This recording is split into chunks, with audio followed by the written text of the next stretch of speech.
శ్రీదత్త శరణం మమ. కువలయాశ్వుడి కథ. పూర్వకాలంలో శత్రుజిత్తు అనే రాజు ఉండేవాడు. అతడు మహావీరుడు. అనేక యజ్ఞాలు చేసి ఇంద్రుణ్ణి సంతృప్తిపరచాడు. ఆ పుణ్యఫలం వల్ల పుత్రుణ్ణి పొందాడు. అతనికి ఋతుధ్వజుడు అని పేరు పెట్టుకున్నాడు. ఈ ఋతుధ్వజుడే కాలాంతరమున కువలయాశ్వుడు అనే పేరు కూడా తెచ్చుకున్నాడు. ఇతడు తండ్రికి తగిన పుత్రుడు. బుద్ధిలో బృహస్పతి సమానుడు. విక్రమలావణ్యాలలో ఇంద్ర అశ్విని కుమారులతో సమానుడు. తన 7 రాజకుమారులతో కలిసి ఆడుకుంటూ ఉంటే ఒక రోజున నాగలోకం నుండి 2 రాజకుమారులు వచ్చారు. వారిద్దరూ అశ్వతరుడు అనే నాగరాజు యొక్క కుమారులు.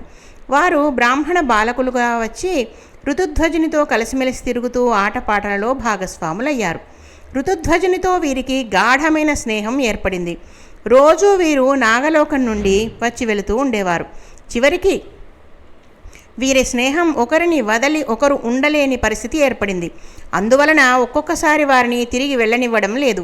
తనతోనే స్నాన పానాదులు ఏర్పరిచి ఉంచుకుంటున్నాడు. ఇలా రోజులు గడుస్తున్నాయి. అశ్వతరుడు ఒక రోజున తన పుత్రులను పిలిచి, తరచుగా మీరు మన లోకంలో ఉంటున్నట్లుగా కనిపించడం లేదు. కారణం ఏమిటి? ఎక్కడికి వెళ్తున్నారు? ఇటీవల రాత్రులు కూడా ఇంటికి రావడం లేదు. ఏం చేస్తున్నారు అని గద్దించి ప్రశ్నించాడు. నాగకుమారులు తమకు భూలోకంలో ఋతుధ్వజునితో కలిగిన స్నేహబంధం గురించి తెలిపారు. అప్పుడు ఆ నాగరాజు, మానవులతో మనకు స్నేహం ఏమిటి అని ప్రశ్నించాడు. అప్పుడు ఆ నాగకుమారులు ఆ రాజకుమారుడి గుణగణాలను ఆత్మీయతలను ఏకరువు పెట్టారు. మా కోసం ప్రాణాలు సహితం త్యజిస్తాడు. మేము లేనిదే బ్రతుకలేడు. మాకు ఎన్నెన్నో బహుమతులు ఇస్తూ ఉంటాడు. మేము ఏది అంటే అది జరిపిస్తాడు. అతడు వయస్సులో పెద్ద అయినా మాతో కలిసి ఉంటాడు. నిండు యవ్వనంలో ఉన్నాడు. అయినా మాలో ఒకడుగా ప్రాణంలో ప్రాణంగా కలిసిపోయాడు. మాతో ఉన్నప్పుడు సమస్త లోకాలను మర్చిపోతాడు. తాను ఆనందిస్తాడు. మమ్మల్ని ఆనందంలో ముంచెత్తుతాడు. తండ్రి మానవుడు కదా అని శంకించవలసిన పని లేదు. అతనితో మైత్రికి మేము ఎంతగానో గర్వపడుతున్నాము అని పుత్రులిద్దరూ ఏకకంఠంతో చెప్పేసరికి అశ్వతరుడు మరింక ప్రశ్నించలేదు. నాయనలారా, సత్సాంగత్యము సకల శ్రేయోదాయకం. మీ స్నేహాన్ని కొనసాగించండి. అతడికి ప్రత్యుపకారంగా ఏమైనా బహుమతులను మీరు కూడా ఇవ్వండి అని ప్రోత్సహించాడు. తండ్రి, ఋతుధ్వజుడికి మనం ఇవ్వగలిగిన బహుమతులంటూ ఏమీ లేవు. అన్నింటా అతడు మనకన్నా సంపన్నుడు. కాకపోతే అతనికి తీరని దిగులు మాత్రం ఉన్నది. దానిని మర్చిపోవడానికే అతడు మాతో ఆటపాటలతో మునిగిపోతూ ఉంటాడు. ఆ దిగులు తీర్చగలిగితే అదే అతనికి మనం చేయగలిగిన నిజమైన ప్రత్యుపకారం అన్నారు. నాయనలారా, మీ మిత్రుడి దిగులొకటి, మీ దిగులు ఒకటినా?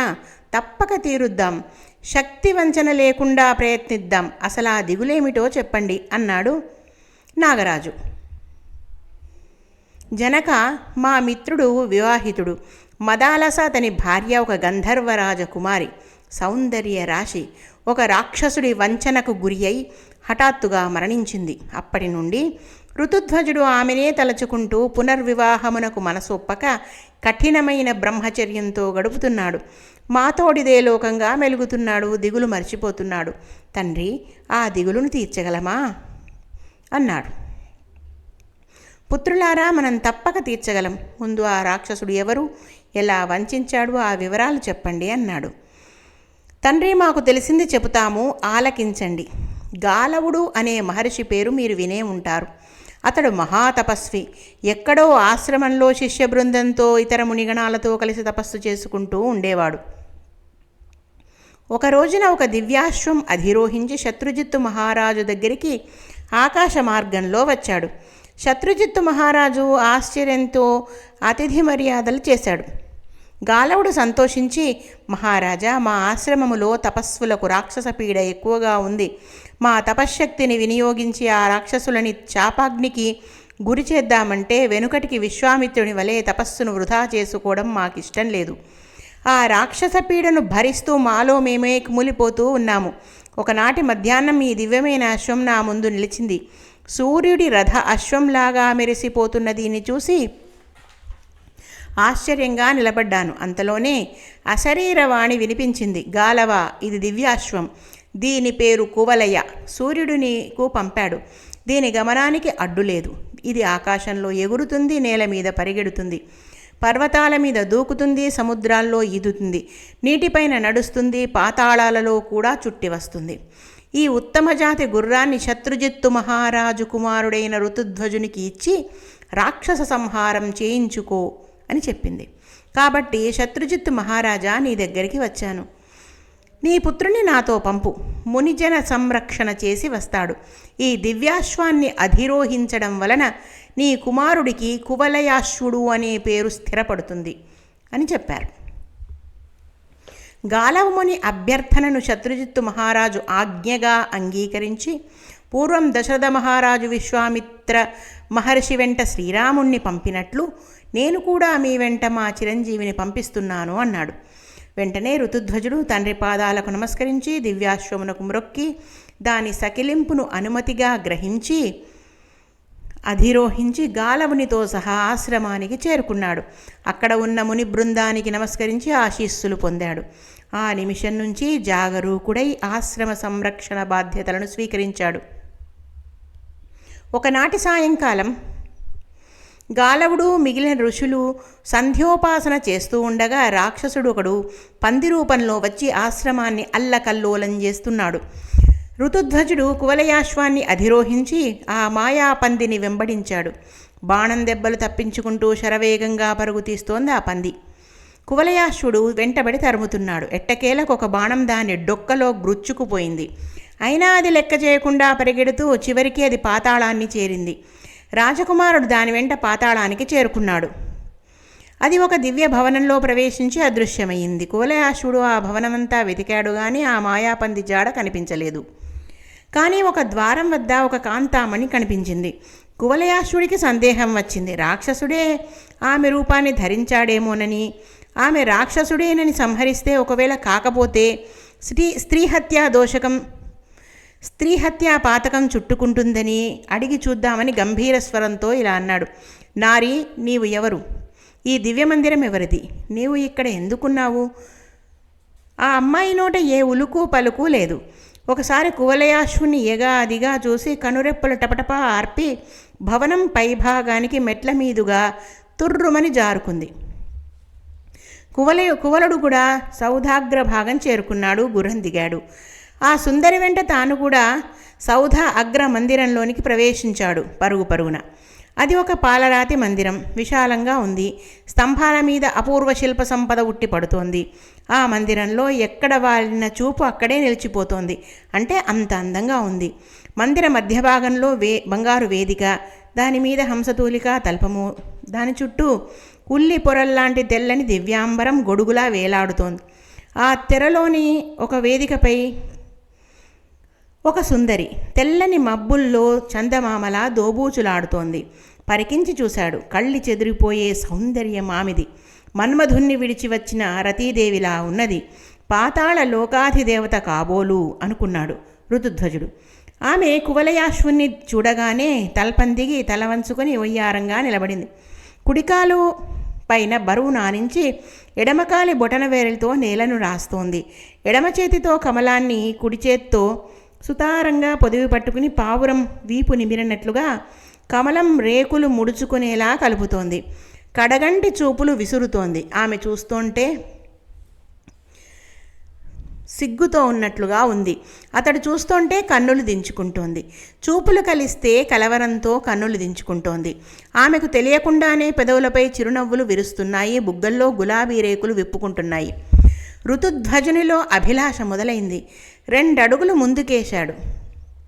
ఆ సుందరాంగి చేరువలో నిలబడ్డాడు. పలకరించాలని తహతహ బయలుదేరింది. అతిథి మర్యాదలు చేయదా? కనీసం పలుకదా? రండి కూర్చోండి అనదా అని ఎదురుచూపులు మొదలయ్యాయి.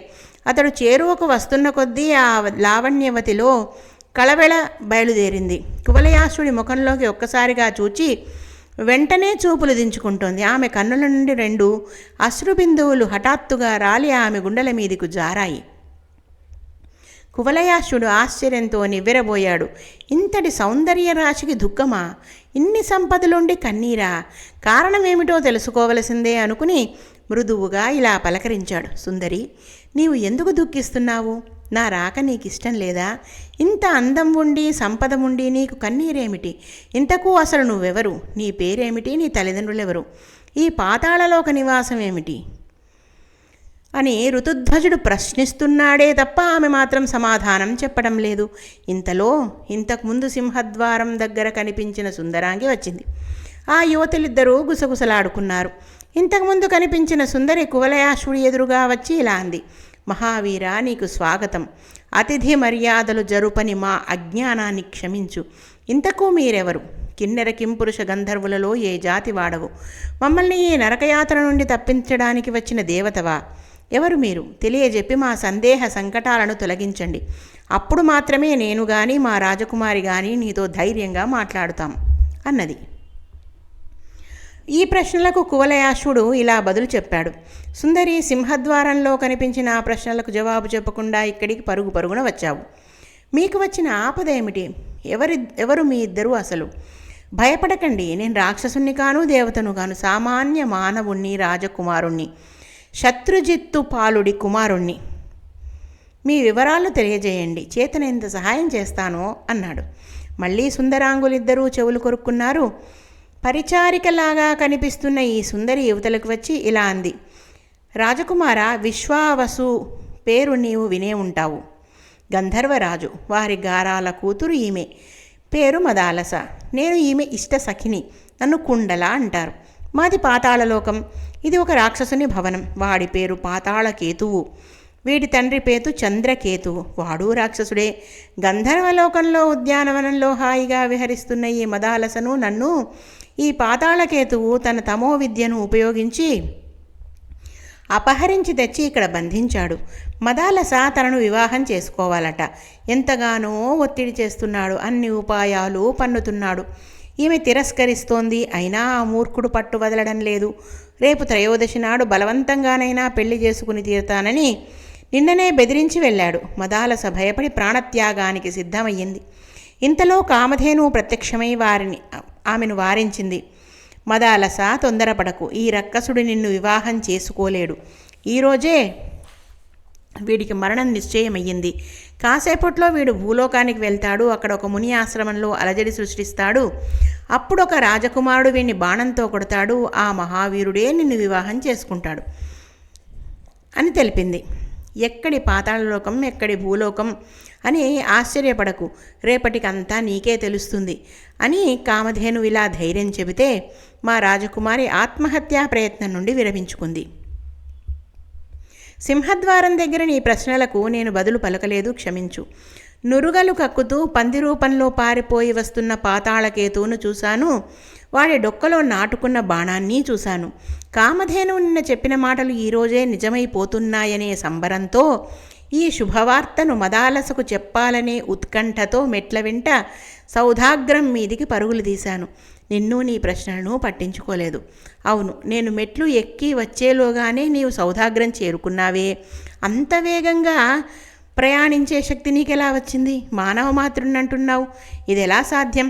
ఆకాశయానం, వాయువేగం, ఈ సౌందర్యం, ఈ రూప సౌష్ఠవం ఇవన్నీ అతిమానుష విషయాలు కదా. దయచేసి నిజం చెప్పు. ఆ పందిగాడిని నువ్వే తరుముకుంటూ వచ్చావా, లేకపోతే కాకతాళీయంగా జరిగిందా అని అడిగింది. కుండల, నీ సందేహం సమంజసమే. గాలవ మహర్షి ఆశ్రమంలో అలజడి సృష్టిస్తున్న పందిని నేనే తరుముకుంటూ వచ్చాను. నా బాణం దెబ్బ తగిలినా వాడు ప్రాణాలతో పారిపోయి వచ్చాడు. గాలవ మహర్షికి సూర్యదేవుడు బహూకరించిన దివ్య అశ్వాన్ని అధిరోహించడం వల్ల నాకు వాయువేగ మనోవేగాలు సాధ్యపడ్డాయి. దీన్ని అధిరోహిస్తే పాతాళానికేమిటి, ఊర్ధ్వలోకాలకేమిటి, ఎక్కడికైనా క్షణంలో చేరుకోవచ్చు. బహుశా నీకు నీ రాజకుమారికి సందేహాలన్నీ తీరిపోయాయనుకుంటాను. నేను మానవ మాతృణ్ణే, ముమ్మాటికి రాజకుమారుణ్ణి. మా తండ్రి పేరు శత్రుజిత్ మహారాజు. నన్ను ఋతుధ్వజుడు అంటారు. ఈ గుర్రం పేరు కువలయాశ్వం.